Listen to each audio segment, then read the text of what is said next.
Let's go.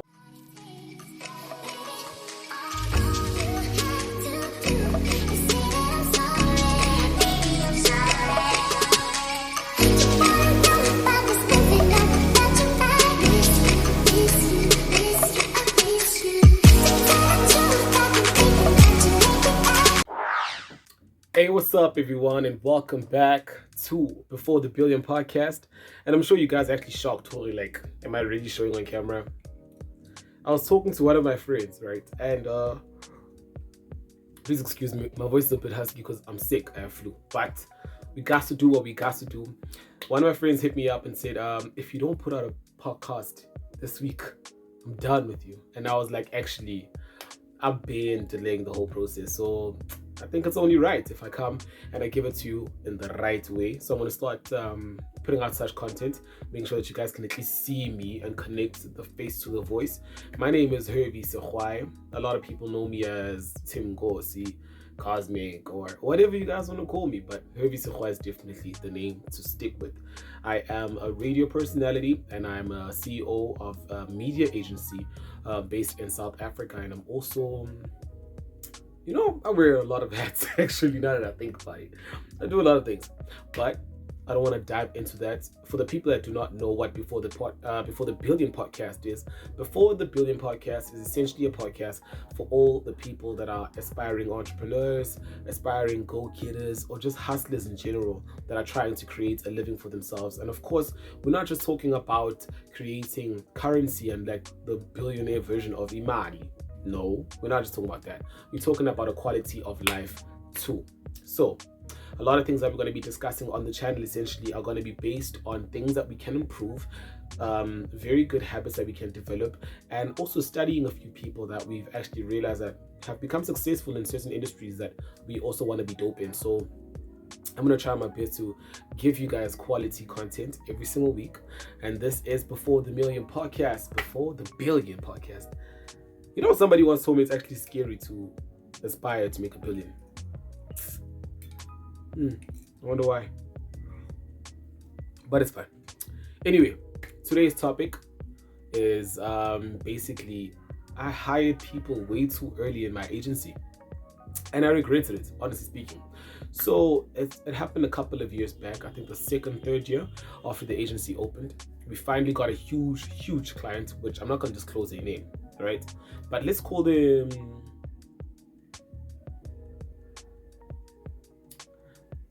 Double. No, that's a bad name. Let's call them Gray Academy. Yeah. So we just got a client, right? They go by the name of Gray Academy.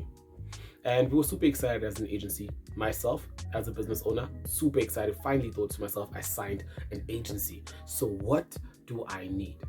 I need a team. Of course, how am I going to run an entire campaign and account on a school that genuinely I know nothing about? And of course, they are a media agency, like a media school, so it kind of helped us and gave me a brief idea of the kind of things that would be happening at the agency. So yeah, I just figured, you know what, I can run the account on its own. However, I need a team that's going to handle administration, that's going to handle accounting, that's going to handle all of the finances, because I'm not really good at those kind of things. So I knew my weaknesses and I was like, I need a team that's going to make sure we deliver this. And then as time went on, definitely we started like bonding more. I looked for people, I hired them, right? I understand now, I haven't even got any like cash payment from these people. We just signed a contract. I mean, the contract was like it looked really good. So I was like, oh, I can afford an accountant, I can afford an assistant, and I can afford all of the administrative people, I can afford all of these people. I was like, project manager, what was, because this is a big deal, right? And now as time went on, I realized as a young business owner, we literally have these mistakes where we hire way too early in the process, right? And it happens, it's normal, it's generally normal, but it's super important for us to try our best to not get ahead of ourselves. My mom and my dad always told me, don't count your eggs before they hatch, you'll just find out that it's what? Yolk. You understand? So literally, I think I did that, and now at that time, of course, like we're getting hyped up. Now it's getting close to payday. Of course, these people signed contracts. They need to get paid. Now I hit up the clients and I tell them, okay, cool. We're reaching that point where we need to start making cash and all that stuff. When are you going to make the first deposit, this and the third? Then the client just said, I'm not really sure we understood each other about what I want from you guys. So now that was a bit of a mix for me. It put me in such a position where I was like, what exactly is happening now? So time went on, we started speaking more with the client, and I was trying to understand where exactly they're coming from. And then they just told me, no, you're giving me marketing services, and what I want is sales. I just want an entire sales team. So now that's something I had to understand on my own. I was like, well, that puts me in a very uncomfortable position because I have people to pay. So long story short, I'm not trying to like drag it out. Let's just say I ended up in a room of very unhappy employees, because now I had to explain that, hey, that's not what the client actually wanted. So now we have to start all over. And now these kind of things actually teach you that you need to be very like conscious before you actually hire people, and actually understand that, okay, do I really need to do these things, or do I really need someone else to do these things for me? Can't I do it myself? So it's really super important for you to consider all of these things first before you can say, okay, cool, let me hire A, B, and C to do my 1, 2, 3. Especially if you've never done it yourself. That's the biggest mistake I've ever made. Feeling like, because I think also we get the pressures from these podcasts and all of these things that we watch online, where we're like, yeah, I need to do better things with my time. I need to delegate, and I need to scale up. I need to scale the business up. I need to give you a job. I need to give you a job. I need to give you a job. And then you can't pay them. Then it becomes a bit awkward. So luckily, thank God, they didn't take me to court, because they fully understood where I was coming from. I mean, at that age, what was I, like 23, 22? I was pretty young, and of course now I'm 25. I'm still learning. Still making my mistakes, definitely. And it's just those kind of things where I was really fortunate to have people that understand where I'm coming from, and they understand me as a person. They were like, okay, cool, this is a common mistake. And I realized that honesty gets you very far in the business, especially if you're going to be growing with a business. It's super important for you to be transparent and honest with the people that you're working with. That way there's no confusion on what's what, but there's a lot of things that you need to like stick to in terms of like being strict and disciplined, and actually tell people like, okay, this is what's going to happen on this day. And you also need to keep your word for it. That's one thing I'm learning more and more. And I've had a lot of business mistakes that I'm definitely going to share onto this channel, and I just want you guys to also engage and actually learn from it and realize that whatever you're going through, I know people go through struggles on a daily basis. I want you to know that whatever you're going through, you're not alone. You're genuinely not alone. People go through it more and more, and I want to document this journey. So even when we finally make it to Forbes 30 under 30, you understand, when we make it onto the Forbes list and everywhere else, it's not something that we're going to be like, oh my god, have you just like blew out of nowhere, where does it come from? I want you guys to actually have this content. So I don't care if it gets like 5 views, 10 views, 3 views, 2 views. Look, you viewing this right now, honestly speaking, as long as you see it for yourself so it can make you believe, that's why I'm doing it, honestly speaking. So with that being said, once I learned my lesson when it comes to that, I started being very cognizant of things that I do. But it's super important for you to also be smart about how you hire people. You need to firstly not hire in accordance to who you know.